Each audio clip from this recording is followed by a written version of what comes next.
ਤੇ ਮੈਂ ਉੱਥੇ ਜਾ ਕੇ ਅਸਲ ਪੰਜਾਬ ਦੀ ਜਿਹੜੀ ਤਰੱਕੀ ਦੀ ਰਾਹ ਹੈ ਉਹਦੇ ਬਾਰੇ ਗੱਲ ਜ਼ਰੂਰ ਕਰਾਂਗੇ।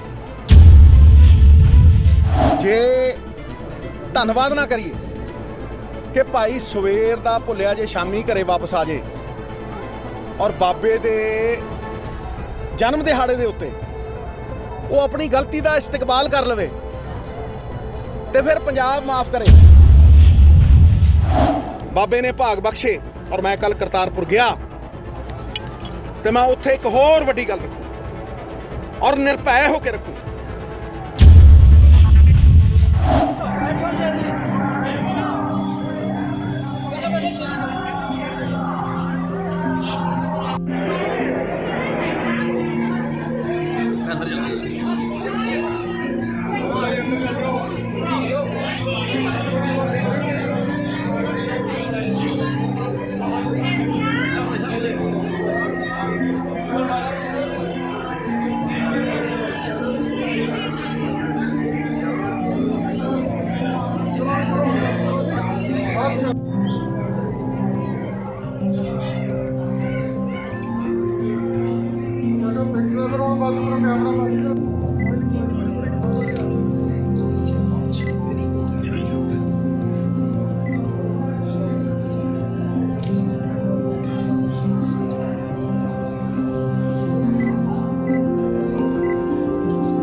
ਲੱਖ ਖੁਸ਼ੀਆਂ ਪਾਤਸ਼ਾਹੀਆਂ ਜੇ ਸਤਿਗੁਰ ਨਦਰ ਕਰੇ।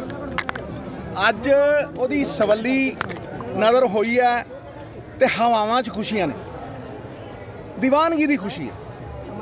ਕਿਉਂ?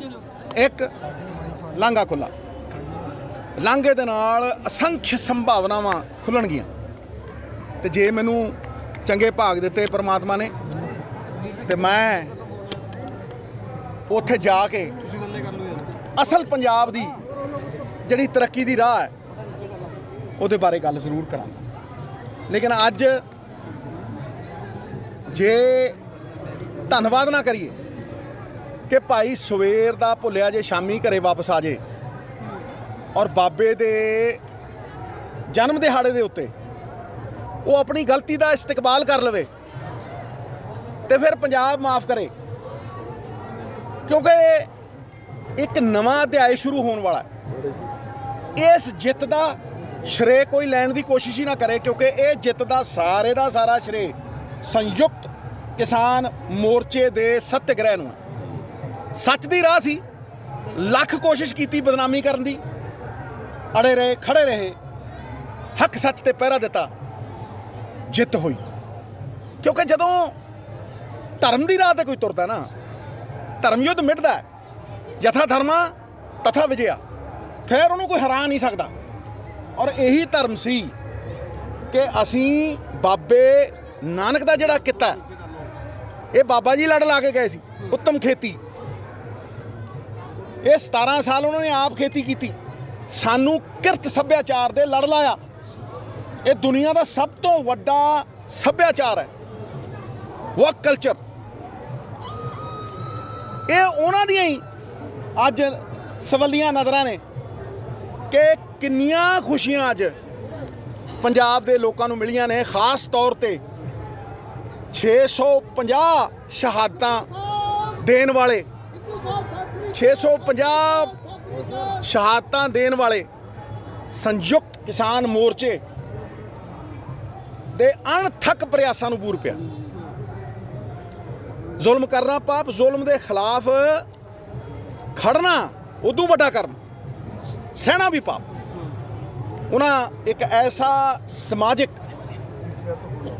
ਸੋਸ਼ਲ ਮੂਵਮੈਂਟ ਸਿਰਜੀ ਕਿ ਜਿਹੜੀ ਅਸੀਂ ਗੱਲ ਕਰਦੇ ਹਾਂ, ਬਾਬਾ ਜੀ ਕਹਿੰਦੇ ਆ ਆਪਸੀ ਭਾਈਚਾਰਾ, ਅੰਬੇਡਕਰ ਸਾਹਿਬ ਕਹਿੰਦੇ ਆ ਫਰੈਟਰਨਿਟੀ, ਅਨੇਕਾਂ 'ਚ ਏਕਤਾ, ਅੱਡ ਅੱਡ ਭਾਸ਼ਾਵਾਂ, ਅੱਡ ਅੱਡ ਕਲਚਰ, ਅੱਡ ਅੱਡ ਸੱਭਿਆਚਾਰ, ਲੇਕਿਨ ਉਹਨਾਂ ਦੇ ਵਿੱਚ ਏਕਾ ਇਹ ਸੰਯੁਕਤ ਕਿਸਾਨ ਮੋਰਚੇ ਨੇ ਸਿਰਜਿਆ ਔਰ ਸਾਰੇ ਇੱਕ ਮੁਸ਼ਤ ਹੋ ਕੇ ਇਸ ਲੜਾਈ ਨੂੰ ਲੜਦੇ ਰਹੇ।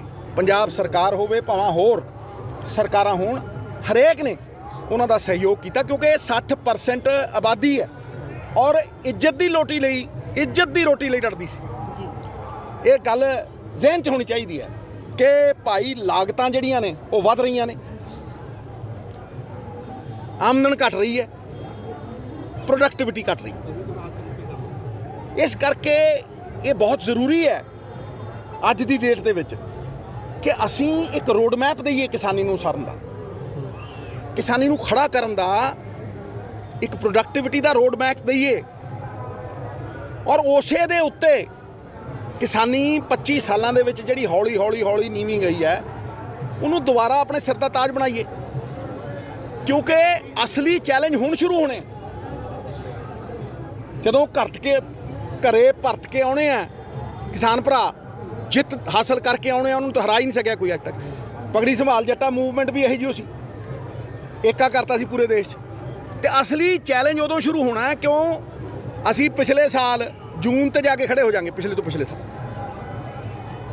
ਖੁਦਕੁਸ਼ੀਆਂ ਵੀ ਹੁੰਦੀਆਂ ਨੇ। ਕਿਸਾਨੀ ਨੂੰ ਖੜਾ ਕਰਨ ਦੇ ਲਈ ਇੱਕ ਵੱਡਾ ਪਲਾਨ ਅੱਜ ਸਾਨੂੰ ਚਾਹੀਦਾ ਹੈ। ਦੂਜੀ ਗੱਲ ਜਿਹੜੀ ਮੈਂ ਕਰਨੀ ਹੈ ਅੱਜ ਬਾਬੇ ਦੇ ਜਨਮ ਦਿਹਾੜੇ 'ਤੇ, ਜਿਹਨੂੰ ਮੈਂ ਅੱਜ ਨਹੀਂ ਬਾਰ-ਬਾਰ ਦੁਹਰਾਉਣਾ ਕਿਉਂਕਿ ਜਦੋਂ ਵਾਹਿਗੁਰੂ ਦਾ ਨਾਮ ਬਾਰ-ਬਾਰ ਲੈਂਦੇ ਆ ਉਹ ਹੋਰ ਰੰਗ ਲਿਆਉਂਦਾ। ਬਾਬੇ ਦਾ ਫਲਸਫਾ ਹੀ ਪੰਜਾਬ ਨੂੰ ਇਸ ਕਰਜ਼ੇ ਦੇ ਦਲਦਲ 'ਚੋਂ ਕੱਢੂ। ਬਾਬੇ ਦਾ ਫਲਸਫਾ ਹੀ ਪੰਜਾਬ ਨੂੰ ਦੁਬਾਰਾ ਪ੍ਰਗਤੀ ਔਰ ਸਮਰਿੱਧੀ ਦੀ ਰਾਹ ਦੇ ਵੱਲ ਲਿਜਾਊ। ਅਸੀਂ ਬਾਬੇ ਨੂੰ ਤਾਂ ਮੰਨਦੇ ਹਾਂ ਲੇਕਿਨ ਬਾਬੇ ਦੀਆਂ ਕਈਆਂ ਗੱਲਾਂ ਨਹੀਂ ਮੰਨਦੇ। ਕਿੱਥੇ ਵੰਡਦਾ ਉਹ ਧਰਮਾਂ 'ਚ, ਉਹ ਤੇ ਕਹਿੰਦਾ ਮਾਨਸ ਕੀ ਜਾਤ ਸਭ ਇੱਕ ਹੈ ਪਹਿਚਾਨ ਪਾਓ। ਪਹਿਲੀ ਪਾਤਸ਼ਾਹੀ ਔਰ ਦਸਮ ਪਾਤਸ਼ਾਹੀ 'ਚ ਕੋਈ ਫਰਕ ਨਹੀਂ ਹੈ, ਤੁਸੀਂ ਉਹਨਾਂ ਨੂੰ ਜੋੜ ਕੇ ਦੇਖੋ, ਉਹ ਸਭ ਇੱਕ ਨੇ। ਇਸ ਕਰਕੇ ਅਸੀਂ ਆਪਣੇ ਮੂਲ ਨੂੰ ਸਿਰਜਣਾ, ਸੀਂਚਣਾ ਇਜ਼ ਦੀ ਰਾਈਟ ਵਰਡ। ਉਹ ਸਾਡੀ ਜੜ ਹੈ। ਮੂਲ ਮੰਤਰ ਵੀ ਉਹਨਾਂ ਦਾ ਹੀ ਦਿੱਤਾ ਹੋਇਆ ਇੱਥੇ ਬਈ ਦੇ ਕੋਲ। ਮੈਂ ਕਿਉਂ ਇੱਥੇ ਆਇਆ, ਇਸੇ ਕਰਕੇ ਆਇਆ। ਜਿਹਨੇ ਜੜ ਨੂੰ ਸੀਂਚਿਆ ਉਹਨੇ ਫਲਾਂ ਤੱਕ ਪਾਣੀ ਪਹੁੰਚਾਇਆ ਤੇ ਜਿਹਨੇ ਉੱਤੇ ਪਾਣੀ ਦਿੱਤਾ ਜੜ ਸੁੱਕ ਗਈ ਤੇ ਸਭ ਕੁਝ ਗਿਆ। ਬਾਬੇ ਨਾਨਕ ਦਾ ਫਲਸਫਾ ਸਰਬੱਤ ਦਾ ਭਲਾ। ਕਿੱਥੇ ਹੋਇਆ ਸਰਬੱਤ ਦਾ ਭਲਾ ਭਾਈ? ਪੰਜਾਬ 'ਚ 1% ਲੋਕਾਂ ਦਾ ਹੋਇਆ। ਲੋਕਾਂ ਦੇ ਟੈਕਸਾਂ ਦੀ ਤਾਕਤ 1% ਲੋਕਾਂ ਕੋਲ। ਪੰਜਾਬ ਦੇ ਜਿਹੜੇ ਨੈਚੁਰਲ ਰਿਸੋਰਸਿਸ, ਸਾਡੇ ਖਣਿਜ, ਸਾਡਾ ਰੇਤਾ, ਹਾਂਜੀ, ਭਾਵੇਂ ਐਕਸਾਈਜ਼ ਹੈ, ਉਹ ਭਾਵੇਂ ਕੇਬਲ ਹੈ, ਭਾਵੇਂ ਜ਼ਮੀਨਾਂ ਨੇ, ਇਹ ਖਜ਼ਾਨੇ 'ਚ ਹੋਣੇ ਚਾਹੀਦੇ ਆ। ਨਾ ਸਿਰਫ ਕਿ 1% ਬੰਦਿਆਂ ਦਾ ਭਲਾ ਕਰਨ ਲਈ ਹੋਣੇ ਚਾਹੀਦੇ ਆ। 99% ਵਾਂਝੇ ਰਹਿ ਗਏ ਤੇ ਜਿੱਦਣ ਉਹਨਾਂ 99% ਕੋਲ ਟੈਕਸਾਂ ਦੀ ਤਾਕਤ ਦੁੱਗਣੀ ਤਿੱਗਣੀ ਚੌਗਣੀ ਹੋ ਕੇ ਜਾਊਗੀ ਤੇ ਉਦੋਂ ਮੰਨੂ ਵੀ ਹਾਂ ਪੰਜਾਬ ਦਾ ਭਲਾ ਹੋਇਆ। ਇਹ ਆਪਸੀ ਭਾਈਚਾਰੇ ਦਾ ਸੰਦੇਸ਼, ਹੱਕ ਹਲਾਲ ਦਾ ਸੰਦੇਸ਼, ਸਭ ਤੋਂ ਵੱਡੀ ਗੱਲ ਹੱਕ ਹਲਾਲ ਦਾ ਸੰਦੇਸ਼। ਜਿੱਥੇ ਭਾਈ ਲਾਲੋ ਦੀ ਰੋਟੀ 'ਚੋਂ ਦੁੱਧ ਨਿਕਲਿਆ, ਮਲਕ ਭਾਗੋ ਵੀ ਜੇ ਹੈਣ ਤਾਂ ਕੋਈ ਇਹ ਨਹੀਂ ਹੈ ਵੀ ਸਿੱਟ ਦੇਣੇ ਆ ਭਾਈ, ਪਾਪੀ ਨਹੀਂ ਮਾਰਨੇ, ਉਹਨਾਂ ਦਾ ਪਾਪ ਮਾਰਨਾ। ਸੋਚ ਬਦਲਣੀ ਹੈ। ਜੇ ਦਸ਼ਾ ਬਦਲੂਗੀ ਤਾਂ ਦਿਸ਼ਾ ਦੇ ਕੇ ਹੀ ਬਦਲੂ ਨਾ। ਸ੍ਰਿਸ਼ਟੀ ਬਦਲੂਗੀ ਤਾਂ ਦ੍ਰਿਸ਼ਟੀ ਬਦਲ ਕੇ ਹੀ ਬਦਲੂ ਨਾ।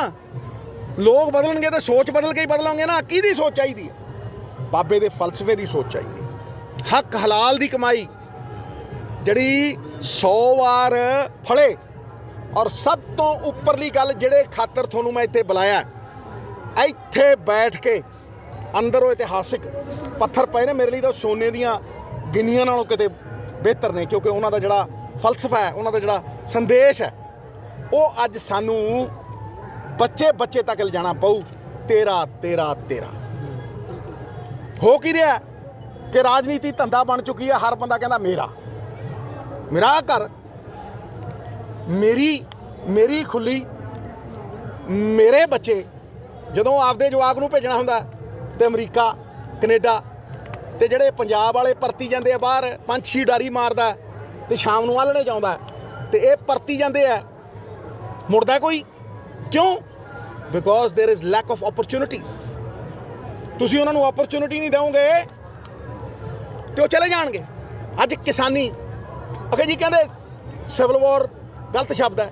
ਉਹ ਭਾਈ ਤੁਹਾਡੀ 60% ਆਬਾਦੀ ਸੜਕਾਂ 'ਤੇ ਫਿਰਦੀ ਸੀ ਤੇ ਹੋਰ ਕੀ ਹੈ? ਇਹ ਤੁਹਾਨੂੰ ਪਿੰਡਾਂ 'ਚ ਵੜਨ ਨਹੀਂ ਦਿੰਦੇ, ਕਾਲੀਆਂ ਝੰਡੀਆਂ ਦਿਖਾਉਂਦੇ ਆ। ਇਹ ਕੀ ਹੈ? ਇਹ ਰੋਸ਼ ਹੈ, ਆਕਰੋਸ਼ ਹੈ। ਇਸ ਟ੍ਰੈਂਡ ਨੂੰ ਸਾਨੂੰ ਬਦਲਣਾ ਪਊ। ਸਾਨੂੰ ਚਾਹੇ ਕਿਸਾਨੀ ਹੋਵੇ ਚਾਹੇ ਛੋਟਾ ਵਪਾਰੀ ਹੋਵੇ, ਇਹ ਜਿਹੜਾ 1% ਬੰਦਿਆਂ ਨੂੰ ਫਾਇਦੇ ਜਾਈ ਜਾਂਦੇ ਆ ਨਾ, ਇਹ ਸਾਰਾ ਫਾਇਦਾ ਨਿਰੰਤਰ ਛੋਟੇ ਕਿਸਾਨ, ਛੋਟੇ ਵਪਾਰੀ, ਆਮ ਆਦਮੀ ਨੂੰ ਇਹ ਫਾਇਦਾ ਟੈਕਸਾਂ ਦਾ ਦੁੱਗਣਾ ਤਿੱਗਣਾ ਹੋ ਕੇ ਉਹਦੀ ਡਿਵੈਲਪਮੈਂਟ ਦੀ ਫਾਰਮ 'ਚ, ਉਹਦੀ ਝੌਂਪੜੀ ਦੇ ਅੱਗੋਂ ਹਲਕੀ ਜੀ ਸੜਕ, ਹੈਲਥ, ਐਜੂਕੇਸ਼ਨ, ਆਫ ਸ਼ੂਟਸ ਨੇ ਉਹ ਇਨਕਮ ਦੀਆਂ। ਸੂਬੇ ਕੋ ਇਨਕਮ ਹੈ ਨਹੀਂ। ਤੁਸੀਂ ਕਰਜ਼ਾ ਲੈਂਦੇ ਹੋ, 1000 ਕਰੋੜ ਦਾ ਕਰਜ਼ਾ ਹੈ, ਤੁਸੀਂ 1000 ਹੋਰ ਲੈਂਦੇ ਹੋ, ਉਹ 'ਚੋਂ 750 ਮੋੜ ਦਿੰਦੇ ਹੋ ਤੇ 250 ਦੇ ਵੰਡ ਦਿੰਦੇ ਹੋ। ਆਹ ਵੀ ਲੈ ਲਾ, ਆਹ ਵੀ ਲੈ ਲਾ, ਆਹ ਵੀ ਲੈ ਲਾ। ਉਹ ਭਾਈ ਵੰਡ ਤਾਂ ਦਿੱਤੇ, ਇਹ ਮੋੜੂ ਕੌਣ? ਮੋੜੂ ਦੇਖੀ ਜਾਊ। 31000 ਕਰੋੜ ਉਹ ਦੇ ਗਏ ਸੀ ਲਾਸਟ ਦਿਨ ਪਿਛਲੇ। ਇਹ ਮੈਂ ਤੁਹਾਨੂੰ ਅੱਜ ਕਹਿ ਰਿਹਾ, ਜਾਂ ਤੇ ਮਾਫੀਆ ਜਿਉਂਦਾ ਰੱਖ ਲਓ ਤੇ ਜਾਂ ਪੰਜਾਬ ਜਿਉਂਦਾ ਰੱਖ ਲਓ। ਜੇ ਪੰਜਾਬ ਜਿਉਂਦਾ ਰੱਖਣਾ ਤੇ ਫਿਰ 25 ਤੋਂ 40,000 ਕਰੋੜ ਦੀ ਆਮਦਨ ਪੰਜਾਬ ਦੇ ਖਜ਼ਾਨੇ 'ਚ ਪੈ ਕੇ ਦੁੱਗਣੀ ਤਿੱਗਣੀ ਹੋ ਕੇ ਲੋਕਾਂ ਕੋਲ ਵਾਪਸ ਜਾਣੀ ਚਾਹੀਦੀ। ਤਾਂ ਹੀ ਤੇਰਾ ਇਹੀ ਅਰਦਾਸ ਕਰ, ਇੱਥੇ ਇਹੀ ਅਰਦਾਸ ਕਰਨ ਆਇਆ ਮੈਂ ਕਿ ਤੇਰਾ ਕੋਈ ਤੋਲਣ ਵਾਲਾ ਬੰਦਾ ਬਾਬੇ ਨਾਨਕ ਤੋਂ ਪ੍ਰੇਰਣਾ ਲੈ ਕੇ ਸਰਕਾਰ 'ਚ ਖੜ ਕੇ ਕਹੇ ਕਰਪਸ਼ਨ ਦੂਰ ਕਰੂੰਗਾ ਔਰ ਕਿਰਦਾਰ ਇਹੋ ਜਿਹਾ ਰੱਖੂੰਗਾ। ਕਿਰਦਾਰ ਕੀ ਹੁੰਦਾ ਭਾਈ?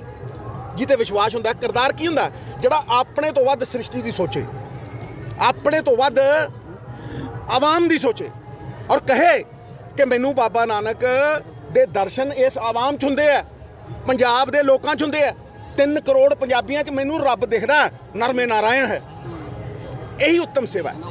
ਇਸ ਕਰਕੇ ਮੇਰਾ ਜਿਹੜਾ ਇੱਥੇ ਆਉਣ ਦਾ ਮਕਸਦ ਸੀ ਭਾਜੀ, ਚਾਹੇ ਉਹ ਆਪਸੀ ਭਾਈਚਾਰੇ ਦੀ ਗੱਲ ਹੋਵੇ, ਚਾਹੇ ਉਹ ਸਰਬੱਤ ਦੇ ਭਲੇ ਦੀ ਗੱਲ ਹੋਵੇ, ਚਾਹੇ ਉਹ ਹੱਕ ਹਲਾਲ ਦੀ ਕਮਾਈ ਦੀ ਗੱਲ ਹੋਵੇ, ਚਾਹੇ ਭਾਈ ਲਾਲੋ ਦੀ ਇੱਜ਼ਤ ਦੀ ਰੋਟੀ ਹੋਵੇ, ਮੇਰਾ ਇੱਕੋ ਹੀ ਮੰਨਣਾ ਹੈ ਕਿ ਬਾਬੇ ਨਾਨਕ ਦੇ ਫਲਸਫੇ ਦੇ ਨਾਲ ਪੰਜਾਬ ਦਾ ਉਥਾਨ ਹੋਏਗਾ। ਲੇਕਿਨ ਮੰਨ ਕੇ ਨਹੀਂ, ਉਸ ਰਾਹ ਤੇ ਚੱਲ ਕੇ। ਬਾਬੇ ਦੀ ਰਾਹ ਸਾਡੀ ਰਾਹ, ਮੈਂ ਅੱਜ ਦਾ ਨਹੀਂ ਕਹਿੰਦਾ, ਸਾਡੀ ਸਭ ਦੀ ਰਾਹ।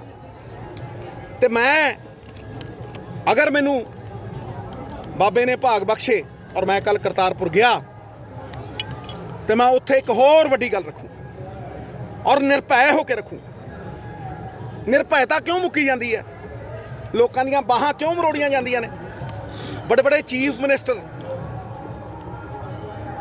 ਰਬੜ ਦੇ ਗੁੱਡੇ ਬਣ ਕੇ, ਕਠਪੁਤਲੀਆਂ ਬਣ ਕੇ ਕਿਉਂ ਨੱਚਦੇ ਆ? ਕਿਉਂਕਿ ਉਹਨਾਂ ਕੋਲ ਮੋਰਲ ਅਥਾਰਟੀ ਨਹੀਂ ਹੈ। ਉਹਨਾਂ ਕੋਲ ਉਹ ਸੰਪਦਾ ਨਹੀਂ ਹੈ ਜਿਹੜੀ ਬਾਬੇ ਨਾਨਕ ਨੇ ਨਵਜੋਤ ਸਿੰਘ ਸਿੱਧੂ ਨੂੰ ਬਖਸ਼ੀ ਹੈ, ਸਾਡੇ ਪਰਿਵਾਰ ਨੂੰ ਬਖਸ਼ੀ ਹੈ। ਇਮਾਨਦਾਰੀ, ਇਹ ਸਰਕਾਰ ਬਾਰ-ਬਾਰ ਕਹਿ ਰਹੇ ਹਾਂ, ਇਮਾਨਦਾਰੀ ਤੇ ਬਣੇਗੀ, ਮੋਰਲ ਅਥਾਰਟੀ ਤੇ ਬਣੇਗੀ, ਕਿਰਦਾਰਾਂ ਦੇ ਉੱਤੇ ਬਣੇਗੀ। ਔਰ ਮੈਂ ਇਹੀ ਆਸ਼ੀਰਵਾਦ ਆ ਜਿੱਥੇ ਲੈ ਕੇ ਚੱਲਿਆ ਆਸ਼ੀਰਵਾਦ ਕਿ ਇਹ ਬਾਬਾ ਜੀ ਤੇਰੇ ਫਲਸਫੇ ਨੂੰ ਹਰ ਦਿਲ ਦੇ ਵਿੱਚ ਉਭਾਰ, ਤਾਕਤ ਬਖਸ਼, ਜ਼ਰੀਆ ਬਣਾ ਕਿ ਜਿੱਦਾਂ ਤੈਨੂੰ ਮੰਨਦੇ ਆ ਤੇਰੇ ਫਲਸਫਿਆਂ ਦੇ ਉੱਤੇ ਤੁਰਨ ਦੀ ਤਾਕਤ ਵੀ ਸਾਡੇ ਕੋਲ ਹੋਵੇ। ਭਾਵੇਂ ਕੰਡੇ ਹੀ ਹੋਣ, ਉਹ ਮਖਮਲ ਬਣਨਗੇ। ਤੇ ਜਿਹੜੇ ਸ਼ਾਰਟਕਟ ਲੱਭਦੇ ਆ, ਇਨਸਟੈਂਟ ਕਾਫੀ ਲੱਭਦੇ ਆ, 2 ਮਹੀਨਿਆਂ 'ਚ ਵੰਡੀ ਤੁਰੀ ਜਾਂਦੇ ਆ, 4 ਮਹੀਨਿਆਂ 'ਚ ਵੰਡੀ ਤੁਰੀ ਜਾਂਦੇ। 500 ਵਾਅਦੇ ਕਰਤੇ ਜਿਨ੍ਹਾਂ ਨੇ ਤੇ ਪੂਰੇ 2 ਨਹੀਂ ਹੋਏ। ਚਾਦਰਾਂ 'ਚੋਂ ਪੈਰ ਨਹੀਂ, ਸਾਰੇ ਸਰੀਰ ਕੱਢੇ ਹੋਏ ਆ। ਉਹਨਾਂ ਨੂੰ ਸੋਝੀ ਬਖਸ਼, ਸੱਚ ਬੋਲਣ ਦੀ ਸੋਝੀ ਬਖਸ਼, ਇਹ ਕਹਿਣ ਦੀ ਕਿ ਗਲਤੀਆਂ ਸੁਧਾਰੀਏ ਤਾਂ ਪੰਜਾਬ ਸਿਰਜਣਾ। ਝੂਠ ਦੇ ਉੱਤੇ, ਸਵਾਂਗ ਦੇ ਉੱਤੇ, ਟੋਂਗ ਦੇ ਉੱਤੇ ਲੋਲੀਪੌਪ ਵੰਡਣ ਨਾਲ ਪੰਜਾਬ ਨਹੀਂ ਸਮਝਦਾ। ਇੱਕ ਰੋਡ ਮੈਪ ਪੂਰੀ ਤਰ੍ਹਾਂ ਦਵਾਂਗਾ। ਕੋਈ ਮੇਰਾ ਠੇਕਾ ਨਹੀਂ ਲਿਆ ਹੋਇਆ ਉਸ ਰੋਡ ਮੈਪ, ਉਹ ਪੰਜਾਬੀਆਂ ਦਾ, ਪੰਜਾਬ ਦਾ। ਲੇਕਿਨ ਜਿਹੜਾ ਕਹੂ ਤੇਰਾ ਤੇਰਾ ਤੇਰਾ ਉਹ ਤਰੂ, ਤੇ ਜਿਹੜਾ ਕਹੂ ਮੇਰੀਆਂ ਬੱਸਾਂ, ਮੇਰੇ ਢਾਬੇ, ਮੇਰੇ ਬਿਜ਼ਨਸ, ਮੇਰੇ ਹੋਟਲ, ਉਹ ਸਿਆਸੀ ਤੌਰ ਤੇ ਮਰੂ।